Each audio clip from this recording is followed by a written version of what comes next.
How could you do this to us?" The words slipped out before I could stop them. Clara, my daughter-in-law, peered at me over the dining table, eyebrows raised in feigned innocence. "Do what, Meredith?" My face burned.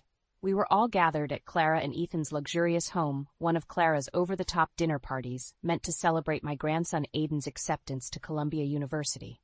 At least, that's what I thought. "You didn't make anything for us?" Alan, my husband of 30 years, spoke softly beside me. His eyes held more hurt than anger. "But you knew we were coming." Clara laughed lightly, the sound grating against my nerves. "Oh, I just didn't have the time today. Anyway, we'll order something later. This party is for Aiden, not you." I bit my tongue, the metallic taste of blood flooding my mouth. "Easy, Meredith. Not now." I smiled tightly. "Of course, whatever Aiden wants." I watched my grandson, a tall 18-year-old with his father's gentle eyes. He stood surrounded by his rowdy friends, oblivious to the tension. A twinge of sadness caught in my chest. We had helped raise him, Alan and I. We had gifted him his first bicycle, sat beside his hospital bed when he broke his arm skateboarding, and now helped pay those towering college tuition bills. And this was how his mother treated us. Like burdens, unwanted guests. I felt Alan's weathered hand close around mine. "We're happy you can provide all this for Aiden," Alan said evenly. "Columbia is expensive, though. Let us know if you need." Clara waved a dismissive hand. "Oh, please. Ethan makes plenty." Her voice dropped. "Certainly more than a school teacher's pension or whatever measly salary comes from working at a library." The room tilted. "Our jobs are honest, not something to be ashamed of," I managed. This wasn't the first barb about our average middle-class life. But on tonight of all nights, it stung. Who said anything about shame? Clara's eyes glinted. "But let's be real.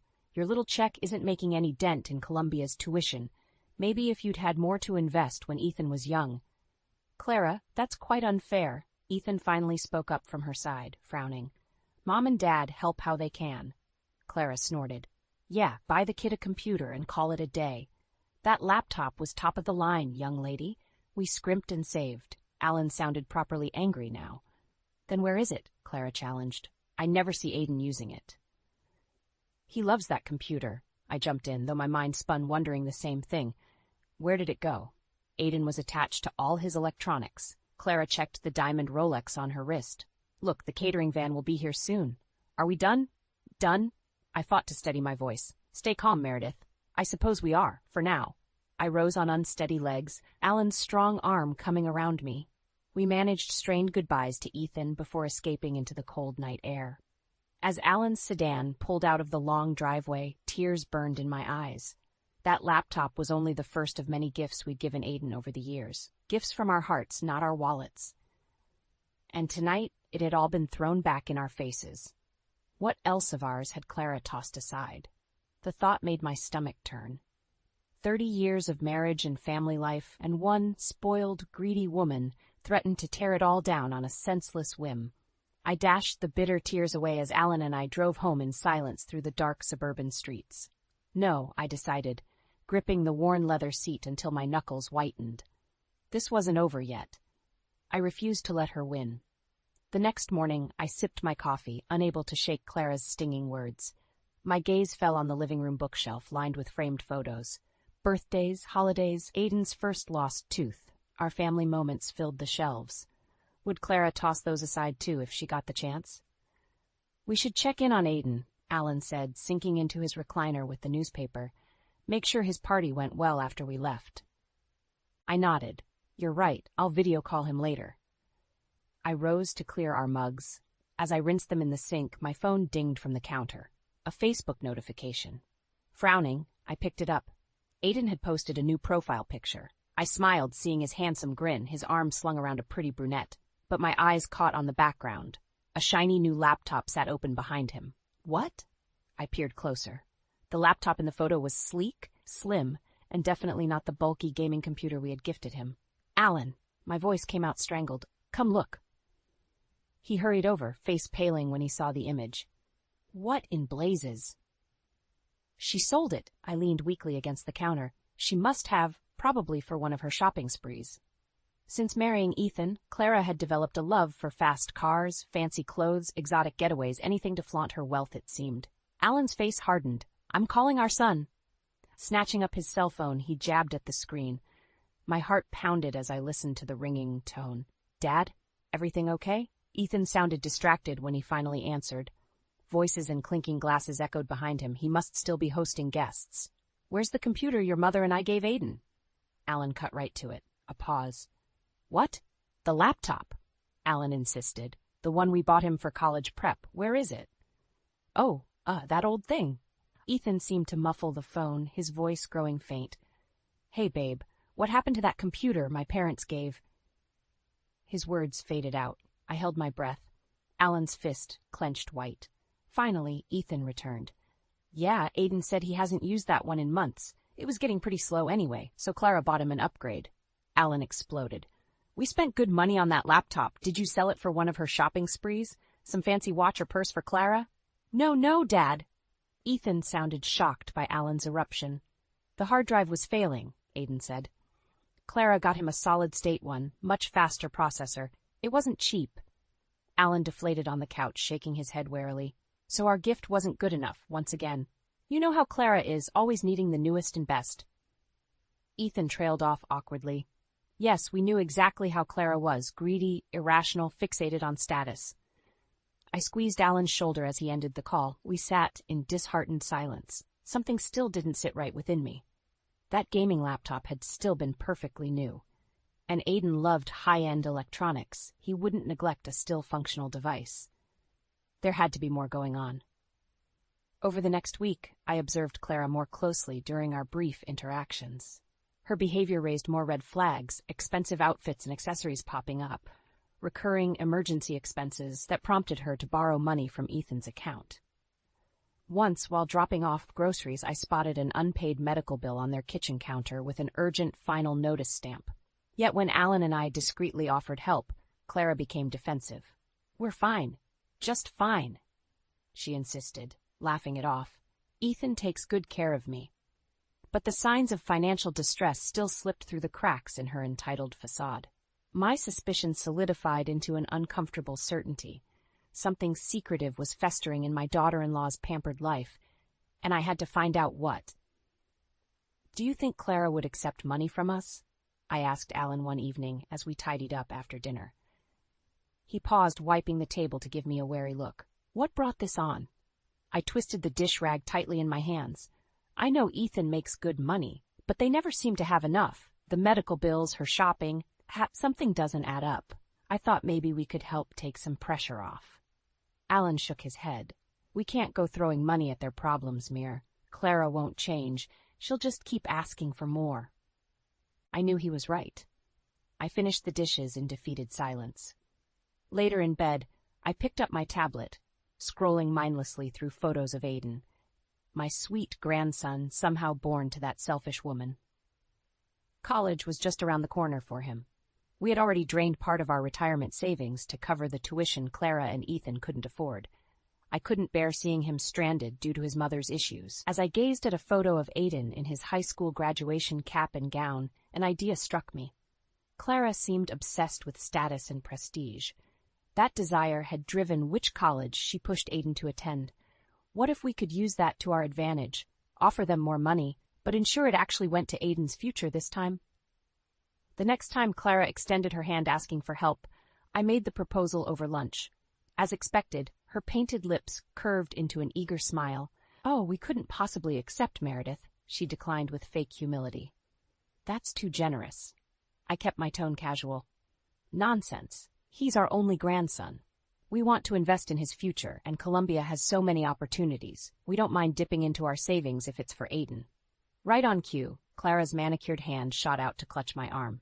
Well, in that case, if you insist. Her smile didn't reach her eyes. Who knows if Ethan's job will even last in this economy? It would be wise to set up a nest egg for our boy. My stomach turned at the false sincerity oozing from her. Still I nodded, keeping my expression neutral. Maybe a college fund, for Aiden's direct use when he's on campus? Please take the bait, I thought. Clara laughed loudly. Oh gosh, no, we'd invest it into one of Ethan's portfolios for the best return. Can't have money just sitting around. But I promise it would benefit Aiden in the end. She leaned in with a wink. It can be our little secret from Ethan. You know how hard it is for dads to let their babies grow up. Gotcha. My hands clenched under the table. Anything for her selfish gain, even secrecy from my own son. At that moment, my decision solidified. Clara would pay a price for this endless greed and manipulation.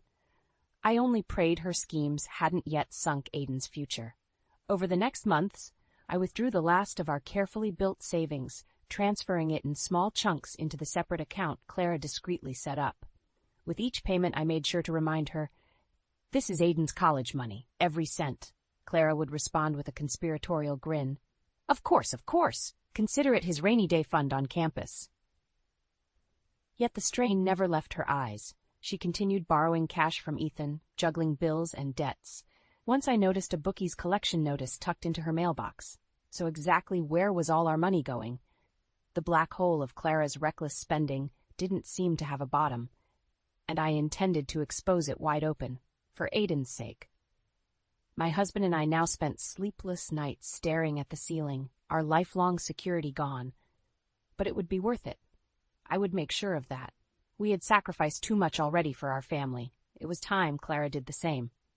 I awoke early on Aiden's 18th birthday, sadness and anger already souring my stomach. Ever since we drained our savings for his cryptic college fund, Clara had grown distant.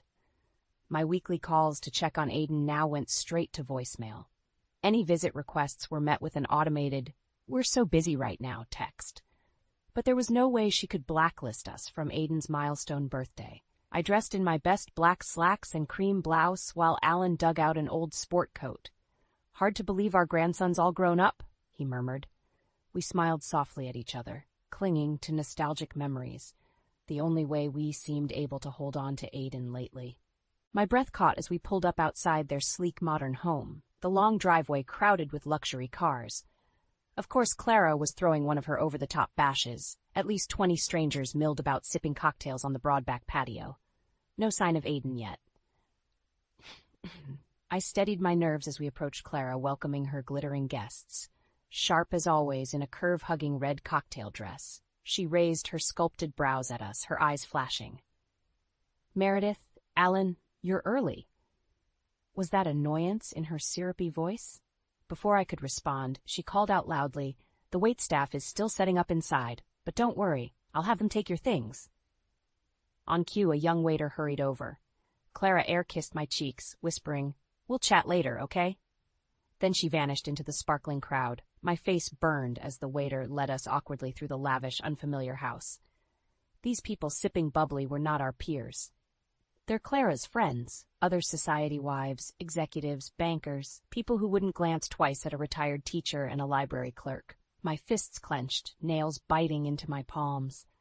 We found Aiden out back at the patio bar, downing a shot with his school friends. His handsome face lit up when he saw us. "Grandma! Gramps!" He rushed over, sweeping me into a big hug. I clung to his sturdy shoulders, overwhelmed with bittersweet joy. My boy, my sweet boy. "Happy birthday, kiddo!" Alan said gruffly, clapping Aiden's back. His voice had gone hoarse. "Thanks for coming, guys," Aiden said. "Mom's kinda going overboard as always, but stick around, okay? You gotta see my awesome presents." He grinned excitedly, then raced off to greet more arrivals. We settled awkwardly on patio chairs, watching the young partygoers laugh and shout around us. The DJ turned the music deafening. An hour dragged by. No sign of Clara or Aiden. My head throbbed from the pulsating songs about fast cars and money and sex, each lyric like a paper cut. Finally, Clara reappeared, a glittering vision in red. "Cake time," she announced in a shrill, girlish voice. My gut told me she'd had a few drinks already, even though it was barely sunset. The guests whooped, clustering around an elaborate 5-tier cake glowing with sparklers. Clara spotted us hanging back and swayed over with a sly smile. "Well, if it isn't my favorite in-laws scurrying out of their middle-class bubble. Have you ever seen a birthday cake like this?" She didn't wait for a response, calling for Aiden to make a wish. I watched my grandson close his eyes dutifully before blowing out the fiery candles. My throat tightened. Not long ago, birthdays were an intimate family affair around our wooden kitchen table. His favorite dinners, scratch cake from Grandpa, thoughtful gifts picked out with care, not price tags. Now we were alien spectators from Clara's realm of excess. After cake, Clara air-kissed Aiden's cheek. "Present time, baby. Let's see all these goodies from Mama." The DJ killed the music so she could hand Aiden boxes of sleek electronics, gaming gear, expensive clothing. The stack just kept growing. Finally, Clara announced breathlessly, "Ready for the big finale, birthday boy?" She paused, smirking right at me. "Hit it, DJ!" The pounding music returned as a shiny black BMW coupe rolled up the driveway, a giant red bow on top. The crowd roared their approval. I stared numbly as Aiden hugged his mother, stumbling over effusive thanks. Over Clara's shoulder, her smug gaze met mine. In her glittering, golden eyes, I read the challenge loud and clear. Just try competing with this. The BMW's engine roared as Aiden's friends shouted their admiration. I watched my grandson grin from ear to ear, drunk on luxury and privilege, with no idea the cost. My legs shook as I rose from the patio chair. "Leaving already?" Clara appeared at my side, all faux concern. I breathed deeply, clutching my sweater around myself. "We'll get out of your way now. Clearly you have quite the party fund." I kept my voice even. Alan took my hand supportively. For a second, Clara's smile slipped. "At least your gift stack isn't too shabby this year," she pushed with an arched brow. "Hope you saved some retirement money for the Rolex, Spro. Aiden will want next year, though." With a brassy laugh, she vanished into her circle of glittering guests. We left in defeated silence. As Alan drove us away, I stared fixedly out the window, palms clammy in my lap. Hot tears pushed at the backs of my eyes, but I refused them escape. How long would Clara keep diminishing us? Until we had nothing left, not money, dignity, or family. Back home, I went immediately to my laptop, fingers trembling over the keyboard. Please still be there. Drawing a stealing breath, I logged into the hidden account Clara had my drain livelihood into these long months. Blood roared in my ears as the balance loaded on screen. The world tilted around me. $200,000, our entire life savings meant for Aiden's college, gone without a trace. And Clara's money pit kept demanding more. My voice came out a cracked whisper, "No more." At that moment, something solid and unmoving rooted deep inside me. No more bowing and scraping so Clara could swan around flashing her designer labels. No more tight smiles while our grandson became a stranger obsessed with status. This ended now, even if I had to tear apart my own family roots in the process. Clara had committed the ultimate betrayal. Alan held me as I wept furious, helpless tears into the late hours of night. But when the sun rose, my resolve remained, cold and steady as steel. Clara had treated me as weak too long. Now she would witness my strength firsthand. I spent the next week gathering every ounce of evidence documenting Clara's financial deceit, printouts of bank statements showing money transfers she denied receiving, copies of ignored medical bills and debts, records of sold possessions she claimed were broken, photos revealing her in luxury resorts after borrowing cash for groceries. I moved with quiet, methodical calm while fury raged inside me. My lifelong passivity had allowed this rotten infection to fester. No more. The time had come for our grandson to see his mother clearly for the manipulative, selfish liar she was, whatever it cost. Soon after, the phone rang showing Ethan's number. My pulse spiked, but I kept my tone casual as I answered. "Ethan, how nice of you to call. Hey, Mom." His serious voice set me instantly on edge. "Have you talked to Clara lately?" I sank onto the sofa, files of evidence surrounding me. "We chatted a few weeks ago. Why do you ask?" "Please tell me you've wised up to her." Ethan paused before responding. "I'm worried about Aiden's college money. Clara got me to invest almost everything in this cryptocurrency startup, said she had a good feeling about it, but the CEO just got indicted for fraud. The assets are all frozen now. I think it might all be gone." His breath came ragged. "Our boy's future, everything we saved?" "This everything you and your father saved, you mean?" Red-hot rage flooded my veins, almost choking me, but I managed to keep my tone flat. "Oh, Ethan, that's terrible." In the heavy silence, I swore I heard the last tie between me and my greedy daughter-in-law snap clean apart. She had flown too close to the sun on wings of her lies. Now it was time for her long, crushing plummet back to reality, with my family in tow. "Come to dinner in 2 nights," I told Ethan evenly. "Bring Aiden. We have a lot to discuss." I set 2 extra plates around the dinner table, my pulse fluttering with anticipation. After years of Clara slowly whittling away our dignity, Tonight the axe would fall on her web of lies at last. Right on time, the front door flew open. "Grandma! Gramps!" Aiden came loping in, grinning from ear to ear. I squeezed his broad shoulders, drinking in that familiar smile I feared Clara stealing away for good. Ethan followed behind, his face lined and weary. My son, my first baby, now a father himself, needing my protection once again from his scheming wife's selfish ploys. I ushered them into the small, cozy dining room. Clara always mocked my homey decor, but I now felt grateful for the intimacy. No glittering strangers to bear witness tonight, just truth unveiled between family. "Sorry Clara couldn't join us," Ethan said tersely as we dished up steaming bowls of beef stew. "She had some last-minute appointment." Likely concocting another excuse for the missing college fund, I thought bitterly.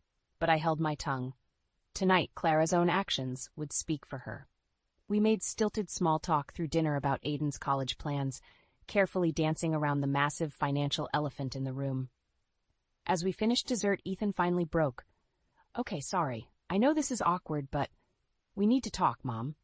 He leaned forward, elbows braced on the tablecloth I had stitched myself ages ago.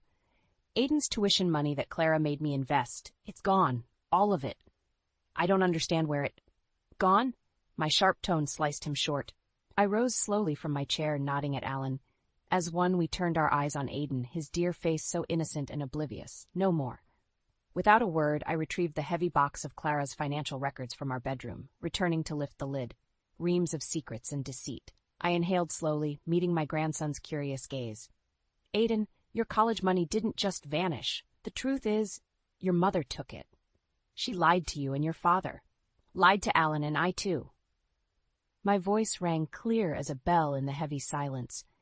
Ethan's eyes blew wide in shock. But Aiden just frowned, glancing between all our taut faces. "Mom took it? What do you mean?" In response, I simply started laying out the evidence piece by piece. Bank statements recording money transferred, then quickly spent, not on groceries or clothes, but designer purses, exotic getaways, scratch-off lottery tickets, default and collections notices on thousands in medical debt. Records detailing possessions of ours she had sold behind our backs, and most damning, the emptied college fund she sworn was safely invested. With each incriminating paper, Ethan's face grew paler, while Aiden shifted with visible discomfort. Yet I maintained merciless eye contact with my grandson. He needed to see exactly who his mother was. A manipulator who would rob even her own son's future just to fuel her endless selfish greed. "Why?" Aiden finally rasped into the ringing silence. "How could Mom do this?" His broad shoulders trembled as he turned to his father. "Dad?" Ethan just gazed back, hollow-eyed with shock. So I answered gently, because she felt entitled to maintain a certain image and lifestyle, no matter who suffered. Because your father and I kept letting her cross lines without consequence. I reached out to clasp Aiden's shaking hand, and she counted on you never realizing how she took advantage of this family's trust and love. At that moment, Aiden lifted his head. Our eyes met, his shimmering with angry, unshed tears. But behind the fury and pain, I now glimpsed clarity. He finally recognized Clara for the shallow, selfish liar she was. The woman who would gamble away her own child's future just to keep up the illusion of extravagant wealth a little longer. In redeeming my grandson's truth, I had also won back his trust, and that victory was sweeter than any revenge I could ever extract on Clara. The damning evidence lay strewn across the table between us. Aiden stared down at his mother's web of deceit, shoulders hunched in disbelief. My strong grandson reduced before my eyes to a wounded little boy once again. I squeezed his arm gently. "I know this is a shock, but try to remember the mother you knew before all this." I waved my hand over the records of Clara's obsessive greed. Underneath everything, that heart still beats inside her. Ethan scraped a trembling hand down his unshaven face. "I just don't understand. Why hide so much debt and lies behind my back? We're married, for God's sake." As if summoned, the front door suddenly banged open. Clara's shrill voice preceded her wafting cloud of Chanel No. 5. Absolute disaster. He promised everything would be ready. Her made-up face appeared as she clicked into the dining room, stopping short. "Oh, you all look cozy." Aiden's head jerked up, eyes red-rimmed but narrowing. Clara glanced between our taut expressions, her sharp gaze hesitating on the incriminating documents displayed on her son's college fund. The box of Pandora now thrown open, its secrets laid bare across her meticulous world of illusion. For one breathless moment, I thought I glimpsed a shadow of remorse or fear crack her polished veneer. But then Clara drew herself tall, armor of entitlement and arrogance clicking back into place. "Well, this looks intense for a weeknight dinner party," she laughed lightly. "What exactly did I interrupt?" One sculpted brow arched as her shrewd eyes dared us to speak the truth, dared us expose her right to Aiden's face. Beside me, Alan cleared his throat gruffly. "Your little financial circus act, it's over, Clara. We know everything." "Dad, no?" Ethan half rose from his chair, hands raised in pleading reconciliation. But Aiden stood abruptly, chair skidding back. His young face had set like stone. For a moment, he just gazed at his mother until Clara shifted on her designer heels. "Okay, seriously, what is going on?" she demanded with a tinkling, nervous laugh. When no one answered, her sharp eyes narrowed, honing in on me. "Have you been telling stories again, Meredith?" I rose slowly. "No stories this time, just facts." I gestured calmly to the evidence arrayed across my grandmother's tablecloth like a prosecutor. Bank statements, default notices, sold possessions, an emptied college fund. Shall I go on? Clara paled under her perfect makeup. She stood motionless except for one manicured finger compulsively twirling her diamond necklace. The incriminating paper crinkled loudly as Aiden snatched up a default notice, his young voice cracking. "Is it true? You spent all my tuition money, just so you could buy fancy purses and clothes?" "Aiden, sweetheart." Clara glided toward him, palms raised beseechingly. "Let's talk about this later, just us. Your grandmother clearly has some wild idea." "Don't." Aiden recoiled from her outstretched hands, face mottled red in outrage. "Grandma showed me bank records. You lied for years and stole from my college fund." His accusatory words rang out like gunshots in the heavy air. "Tell me the truth, Mom. For once, just stop lying." Clara froze, manicured fingers suspended inches from her son's arm. Her mouth opened soundlessly as she slowly scanned our circle of faces. Ethan's downcast in shame, mine set like stone, Alan's etched with weary disappointment. No allies left for her games and manipulations. Finally, Clara turned back to Aiden. For a long, taut moment, their identical hazel eyes clashed, one pair seeking truth, the other guarding secrets. When Clara spoke at last, her usual breezy melodic tones had sharpened to a fine, brittle edge. "I did it for us, Aiden. For our family. Your father and I only want what's best." "By spending money meant for my college?" Aiden shot back. "How does that help me, Mom?" Clara flinched as though slapped. In the ringing silence, Ethan slowly stood and crossed the room to gently draw Aiden against his side. Father and son united as they gazed at this superficial, selfish woman who had manipulated their family nearly to ruin. The axe had fallen at last. Now we would see just what, if anything, remained standing in the wreckage Clara herself caused. In the ringing silence, Clara scanned our hard faces, searching for a shred of empathy. Finding none, she attempted a weak laugh. Clearly, there's been some misunderstanding here. When no one reacted, she drew herself straighter. The tuition financing just didn't work out as I planned, but I only wanted the best for Aiden. I stepped forward, blood pounding in my ears. "The best?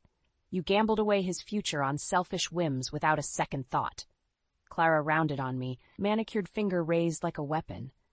"So I'm the villain just for trying to give my son the lifestyle he deserves? I saw a chance to set us up for life, and I took it." "With money you swore was earmarked for college," Alan cut in raggedly. "Our grandson's education, his whole future." "Oh, don't be so dramatic," Clara waved a dismissive hand. "Ethan makes good money. We would have figured something out." Aiden pulled away from his father's comforting grip. "No, Mom, it's not just the tuition. You've been lying for years."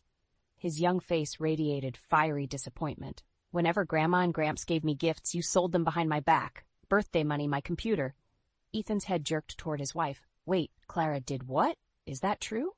Clara glanced wildly between her husband and son, cornered at last by her own web of deceit. Aiden misunderstood. I was just trying to provide the lifestyle he deserves." I almost admired her stubborn arrogance, still convinced her selfish decisions had been justified and could simply be waved away. She wasn't even ashamed of stealing from her own child. It would have been pathetic if her actions hadn't destroyed so many innocent lives, including Aiden's. As we left Clara and Ethan arguing bitterly in the entry hall, I drew Aiden into a fierce hug. "I'm taking you home with us tonight," I declared firmly. "We'll get things settled, come up with a plan." Over my shoulder, I glimpsed Clara pacing as she shouted shrilly into her phone, likely calling wealthy friends to bemoan her awful in-laws who refused to bankroll her lifestyle any longer. That night, Aiden fell into restless sleep on our couch, emotions spent. My husband and I lay awake clutching each other in the pre-dawn darkness, both yearning for the peace and happiness torn apart by one woman's obsession with material wealth. Over the following weeks, we managed to recover a portion of Aiden's college savings from the bankrupt investment scheme. Between those rescued funds, scholarships, and a reasonable loan, Columbia remained blessedly within reach. Away from his mother's poisonous presence, Aiden began smiling more often, embracing simple pleasures again rather than demand privileges and status. Ethan initiated divorce proceedings soon after, finally accepting that Clara would never change her selfish ways, not even for their son. She received the divorce petition while vacationing in St. Bart's with her socialite girlfriends, likely on Ethan's dime once again. As summer waned into autumn, stories trickled back to me of Clara's public disgrace. With her supply of easy money cut off, she now struggled keeping up appearances among her judging wealthy circles. I took some small satisfaction knowing she now reaped the consequences after so callously gambling away our family's financial and emotional well-being for her own gain. The golden leaves had begun to fall when I drove Aiden to the airport, his trunk packed for move-in weekend at Columbia. My eyes brimmed as I held his handsome face between my hands. "I'm so proud of you," I whispered fiercely, "and I know one day you'll pay this opportunity forward." He hugged me tight, his chest swelling with a deep breath. "I will, Grandma. Thank you for everything." I watched my grandson walk confidently toward his future until he disappeared. Turning away, I raised my face to the brisk autumn breeze. Our family still bore scars from Clara's obsessive greed, but the healing had also begun at last.